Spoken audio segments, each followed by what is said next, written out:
ಆತ್ಮಸ್ತುತಿ. ಮಹಾಭಾರತದಲ್ಲಿ ಒಂದು ಸಂದರ್ಭದಲ್ಲಿ ಅರ್ಜುನನು ತನ್ನ ಅಣ್ಣನಾದ ಧರ್ಮರಾಯನನ್ನು ಕೊಲ್ತೇನೆ ಅಂತ ಹೇಳ್ತಾನೆ. ಮಹಾಭಾರತ ಯುದ್ಧವು ನಡೆದದ್ದು 18 ದಿನಗಳು. ಅದರಲ್ಲಿ 17 ದಿನಗಳು ಕಳೆದಿವೆ. ಒಂದು ದಿನ ಯುದ್ಧದಲ್ಲಿ ಧರ್ಮರಾಯನಿಗೆ ಕರ್ಣನು ಸಿಗ್ತಾನೆ. ಬಾಣವೊಂದನ್ನು ಬಿಡ್ತಾನೆ. ಇದರಿಂದ ಕರ್ಣನು ಜ್ಞಾನ ತಪ್ಪಿ ಬಿದ್ದು ಬಿಡ್ತಾನೆ.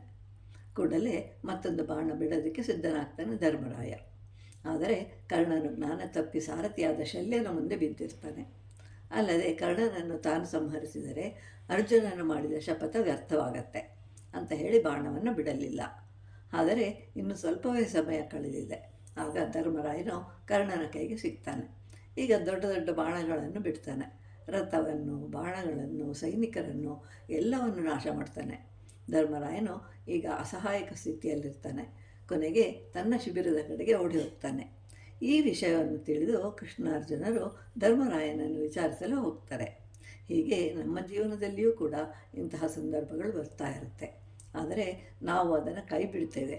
ಆದರೆ ಅವುಗಳಿಂದಲೇ ಮತ್ತೆ ನಮಗೆ ದೊಡ್ಡ ದೊಡ್ಡ ತೊಂದರೆಗಳೆದುರಾಗುತ್ತೆ.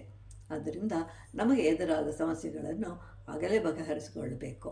ಅನಂತರ ನೋಡೋಣ ಅಂತಂದರೆ ಅವು ಮತ್ತೆ ಬರುವುದಿಲ್ಲ. ಧರ್ಮರಾಯನು ಅರ್ಜುನನನ್ನು ನೋಡಿ ಆಗಲೇ ಕರ್ಣನನ್ನು ಕೊಂದು ಬಂದಿರುವನು ಅಂತ ಭಾವಿಸ್ತಾನೆ. ಆಗ ಕೃಷ್ಣಾರ್ಜುನನಿಗೆ ಏನು ಹೇಳಬೇಕು ಅಂತ ಹೇಳಿ ತಿಳಿಯಲಿಲ್ಲ. ಸಂದಿಗ್ಧ ಪರಿಸ್ಥಿತಿಯಲ್ಲಿ ಸಿಲುಕ್ತಾರೆ. ಆದರೆ ಧರ್ಮರಾಯನು ಕೋಪದಿಂದ ಅರ್ಜುನನನ್ನು ನಿಂದಿಸುತ್ತಾ, ನಿನ್ನವನಿಗೆ ಏಕೆ ಗಾಂಡಿವ, ಅದು ಶೋಭಿಸೋದಿಲ್ಲ, ಅದನ್ನು ಕೃಷ್ಣನಿಗೆ ಕೊಡು ಅಂತ ಹೇಳ್ತಾನೆ.